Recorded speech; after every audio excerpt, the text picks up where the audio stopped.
Have you ever wanted to write a song, but then thought to yourself, I have no idea how to do that? Well, I think I can help you. Today we're talking about how to write a lyric poem.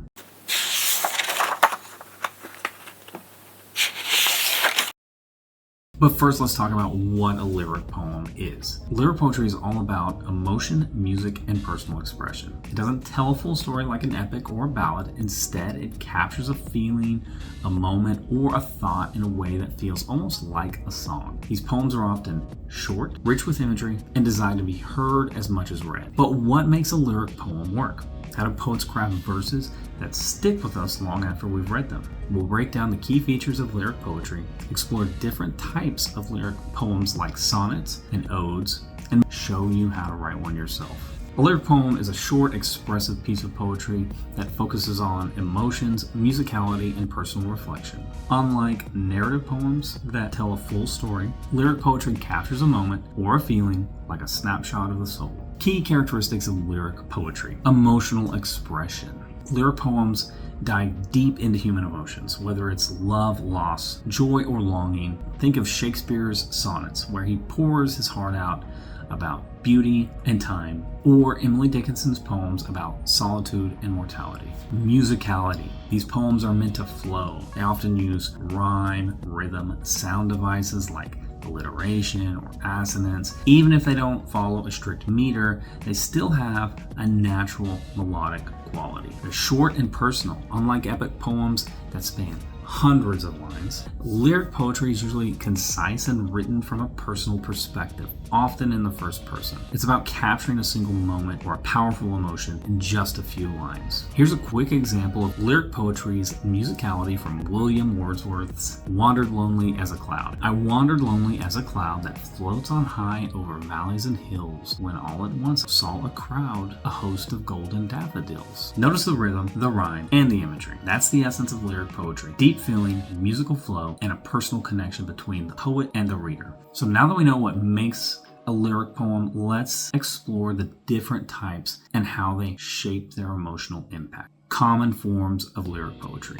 Lyric poetry comes in many forms, each with its own unique style and purpose. Whether it's love, loss, or deep reflection, these poetic structures shape how emotions are expressed. So let's break down some of the most well-known types. Number 1, sonnets, love and structure. Sonnets are 14-line poems with a specific rhyme scheme, often focused on love, beauty, and the passage of time. Shakespearean sonnets follow an A-B, A-B, C-D, C-D, E-F, E-F, G-G pattern, ending with a punchy couplet, while Petrarchan sonnets split into an octave, which is an 8-line stanza, and a sestet, which is 6 lines, creating a shift in thought or emotion. Here's an example from Shakespeare's famous sonnet number 18. Shall I compare thee to a summer's day? Thou art more lovely and more temperate. Number 2, odes, praise and reflection. Odes are lyrical meditations, often celebrating a person, object, or idea.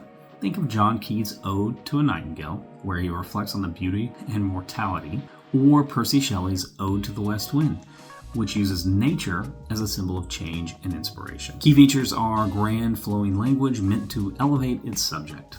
Number 3, elegies, mourning and loss. An elegy is a deeply reflective poem written for the dead about themes of grief and sorrow. Famous examples include Walt Whitman's O Captain, My Captain, a tribute to Abraham Lincoln, and Alfred Lord Tennyson's In Memoriam, a long meditation on loss. Common structures have a 3-part progression: lament, praise, consolation. Number 4, villanelles, repetition and emotional intensity. Villanelles are 19-line poems with a strict pattern of repeated lines. They use refrains to create a hypnotic emotional buildup. One of the most famous examples is Dylan Thomas's Do Not Go Gentle Into That Good Night, a powerful plea against death. Here's an example of repetition from that poem. Do not go gentle into that good night. Rage, rage against the dying of the light. Number 5, haikus and free verse, modern expression. Haikus are short 3-line poems, 575 syllables, that capture fleeting moments in nature. They originated in Japan and focus on simplicity and depth. An example would be an old silent pond, a frog jumps into the pond, splash, silence again. I'm going to put the name of the author on the screen because I'm probably going to mispronounce it. Free verse, on the other hand, breaks all the rules. No set rhyme scheme, no meter, just raw, expressive language. It's the style of many modern poets who prioritize flow over structure. Each of these lyric forms offers a different way to channel emotions through poetry. Now let's talk about how you can write one yourself. That seems repetitive. How you can write one. How to write a lyric poem. Now that you know what a lyric poem is and the different forms it can take, let's talk about how you can write one. It's all about capturing emotions, using vivid imagery, and crafting a rhythm that resonates. Here's a step-by-step guide. Step 1, pick an emotion or theme. Lyric poems are emotion-driven, so start with a feeling. Love, nostalgia, grief, hope, or even something as simple as the quiet beauty of nature.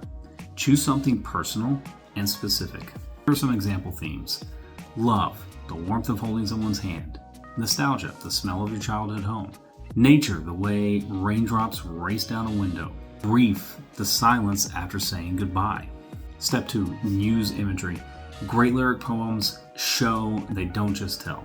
Instead of saying, I'm sad, paint a picture with metaphors, similes, and sensory details.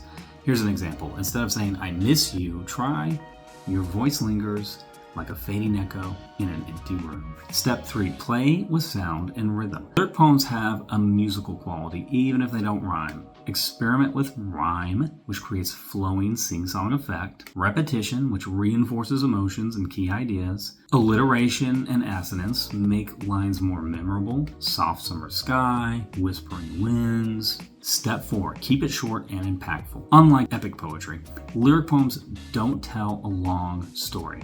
Focus on a single moment or feeling.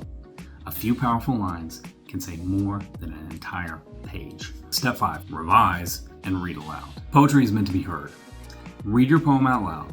Does it flow? Does it have a rhythm? Tweak words and line breaks until it sounds just right. Here's a mini example of a quick 4-line poem on a simple theme. Raindrops race down the window pane, a silver blur, a quiet refrain. Clouds hum low in a somber tune, whispering secrets to the moon. See how the imagery, rhythm, and sound devices create a musical and emotional effect? Now it's your turn. Start with a feeling, craft a vivid image, and let your imagination run wild. Conclusion. Lyric poetry is all about capturing a feeling in a musical way. Whether it's love, loss, joy, or nostalgia, it's a short, expressive, and powerful use of imagery and rhythm to bring emotions to life. Now it's your turn. Try writing a short lyric poem. Drop it in the comments if you want. Just a few lines about something that moves you. I'd love to see what you come up with. I'll even respond with a thumbs up emoji. And if you enjoyed this breakdown, don't forget to like and subscribe. We've got a lot of literary insights on this channel, as well as writing tips and deep dives into storytelling. Your support helps other people find the channel and it helps us grow. So we really appreciate that. And we'll see you on the next one. So keep writing.